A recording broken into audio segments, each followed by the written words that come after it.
Number 8. Reimagining everything around you. Picture yourself sitting in traffic, when suddenly your mind starts running scenarios. What if you took that side street instead? What if you'd left 5 minutes earlier? What if traffic lights worked completely differently? While others sit there resigned to the jam, your brain is busy reimagining the entire transportation system. This is divergent thinking in action, the brain branching into simulations and testing realities that don't exist yet. Psychologists call it counterfactual reasoning and link it to intellectual curiosity and problem-solving skills. Curious minds can't resist exploring alternate realities. Kids who ask endless what-if questions often grow up to be inventors, entrepreneurs, and innovators. All that questioning builds the exact thinking skills that uncover answers others overlook. This habit shows up everywhere. You might find yourself wondering what would happen if the workspace were rearranged, the morning routine shifted, or if a problem were approached from the opposite direction. Each scenario is the brain's way of testing possibilities before committing to action. That constant questioning reveals a mind always scanning for ways to make things work better than they do right now. Number 7. Burnout-Driven learning spurts.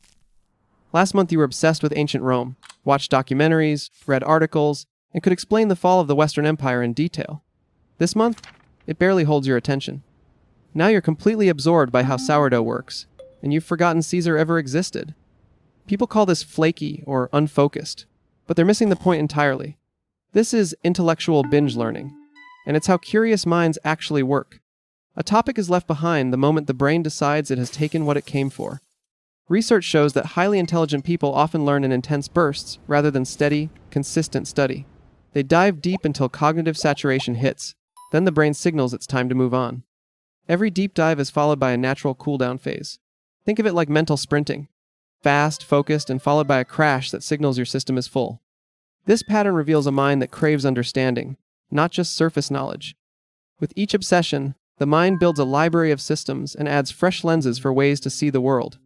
The ability to become temporarily obsessed with learning is actually a sign of intellectual flexibility. Your brain knows when enough is enough, and that's when your curiosity points you toward the next discovery. Number 6. Inventing your own words. There's a word you've made up for that feeling when you're almost asleep, and your brain drags up something embarrassing from years ago. Your friends know exactly what you mean when you use your made-up term for the awkward pause after someone tells a joke that doesn't land. It's like building your own private dictionary. It may look playful, but it's actually linguistic creativity, the very process by which language evolves. Shakespeare invented over 1,700 words that we still use today. Tolkien built entire languages from scratch. Your brain is doing the same thing on a smaller scale, creating words to capture experiences that existing language can't quite reach. Intelligent minds often outpace available vocabulary.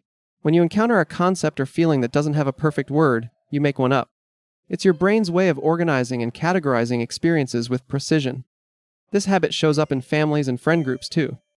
Making up phrases that stick, creating nicknames that capture someone's essence perfectly, or inventing terms that become part of your social circle's permanent vocabulary. Language is supposed to be a living, breathing thing. When you create new words, you're participating in one of humanity's most fundamental creative acts, and reminding everyone that expression is still being written, one invented word at a time. Number 5. Turning everything into a metaphor. Anxiety can feel like you have 50 browser tabs open in your mind, each one playing a different disaster scenario. Searching for a job often feels like you're stepping into a game show with no rulebook and still being expected to win. Translating abstract concepts into concrete images comes naturally for you. It's how your brain makes sense of complexity by connecting it to something familiar. This metaphorical thinking is actually a sophisticated form of pattern recognition that reveals high cognitive flexibility. Metaphors act as mental bridges, turning difficult ideas into something you can understand and explain. When you describe your morning routine as running on autopilot, or call a difficult conversation walking through a minefield, you're demonstrating your brain's ability to find meaningful connections between unrelated things. This skill becomes incredibly valuable in communication. Complicated concepts can be made instantly understandable when they're linked to everyday experiences. Teachers, writers, and leaders often excel at this because they can translate their knowledge into images others grasp immediately. The best metaphors reveal hidden truths about how things actually work. When you find the perfect comparison, it's like discovering a secret door between two different worlds. Number 4. Searching for the perfect wording.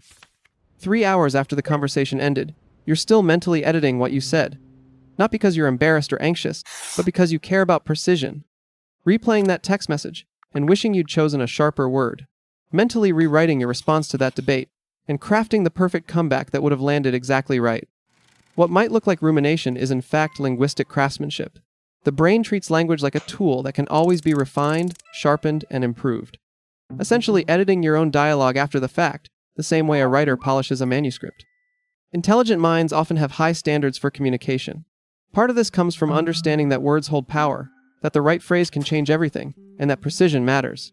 So, you revisit conversations not to torture yourself, but to learn how to communicate more effectively next time.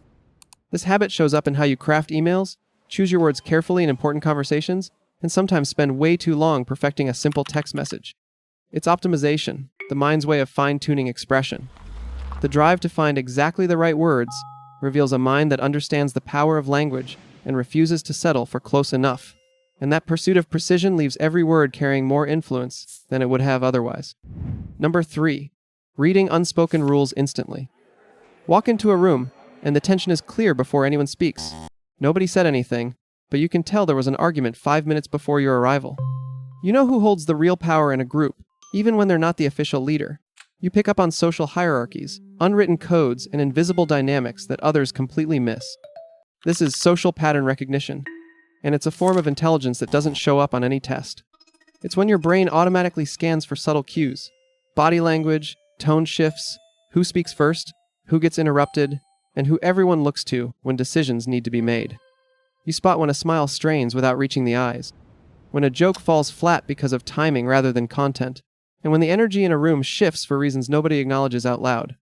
These observations happen unconsciously, with the brain processing social information at a deeper level. This skill makes you incredibly valuable in group settings.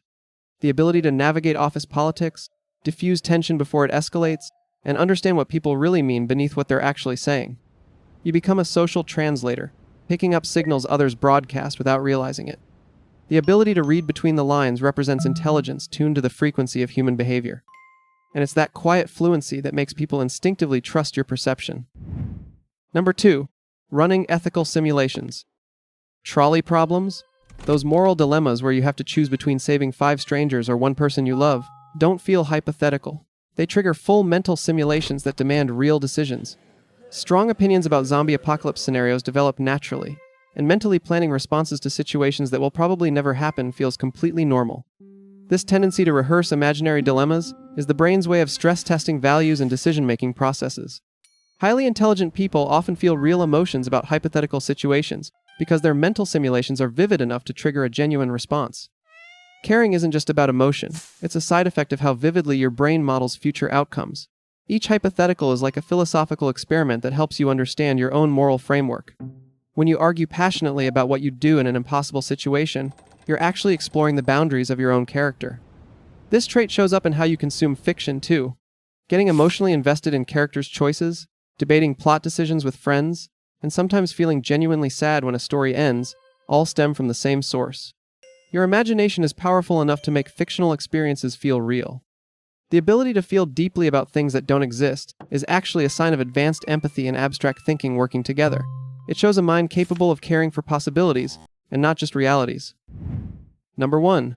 Finding humor in paradoxes. The sentence, "This statement is false," makes you laugh because your brain enjoys the logical loop it creates.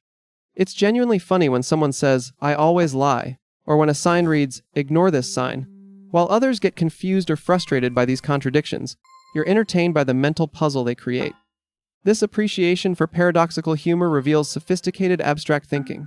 Your brain is comfortable holding contradictory ideas simultaneously and finds pleasure in the tension they create. It's like being amused by a magic trick where you can see how it works, but still enjoy the impossibility.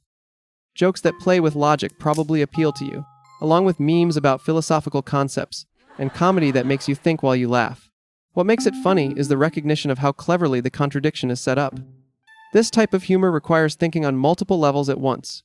Understanding the logical structure, recognizing the impossibility, and appreciating the cleverness of the setup all happen simultaneously. When you can laugh at impossibility itself, you've found the sweet spot where intelligence meets joy. These 8 habits might seem random on the surface, but they're all signs of a mind that works differently. The good news is that recognizing these patterns in yourself means you're already operating at a level most people never reach. Sometimes it shows up as curiosity about hypotheticals, comfort with contradiction, or the ability to read a room instantly. And once you see these traits for what they really are, you can stop questioning whether you're smart enough and start appreciating just how uniquely your mind works. We explain a lot around here. Subscribe so you don't miss what's coming next.